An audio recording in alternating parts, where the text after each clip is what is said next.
قومی air line انتظامیہ کے مطابق پاکستان میں کورونا کی 2 خوراکیں لینے والے مسافروں کو سعودی عرب پہنچنے پر 5 دن کا قرنطینہ کرنا ہوگا، جبکہ مسافروں کو قرنطینہ PIA کے سعودی عرب میں مقرر کردہ سینٹرز پر کرنا ہوگا، جس میں خاندان کے شوہر، اہلیہ اور بچوں کو اکٹھے قرنطینہ کرنے کی اجازت ہوگی۔ تاہم انفرادی طور پر سعودی عرب جانے والے PIA مسافر الگ الگ کمروں میں قرنطینہ کرنا ہوگا۔ اعلامیہ میں مزید کہا گیا کہ سعودی حکومت کی متعین کردہ کورونا پالیسی کی خلاف ورزی کرنے والے مسافروں کو 2 لاکھ ریال تک جرمانہ ہوگا۔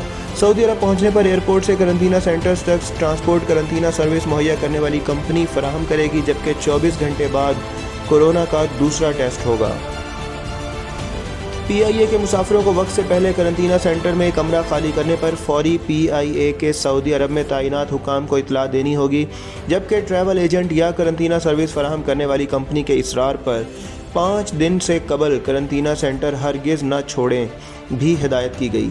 اگر کوئی مسافر اس کی خلاف ورزی کا مرتکب پایا گیا تو اسے گرفتار کیا جا سکتا ہے۔ واضح رہے کہ سعودیہ میں قرنطینہ کے دوران مسافروں کو توکلنا ایپ لازمی ایکٹیویٹ کرنا ہوگا، جبکہ PIA سے سعودیہ پہنچنے والے مسافروں کو دوران قرنطینہ کھانا قرنطینہ سروس دینے والی کمپنی ہی فراہم کرے گی۔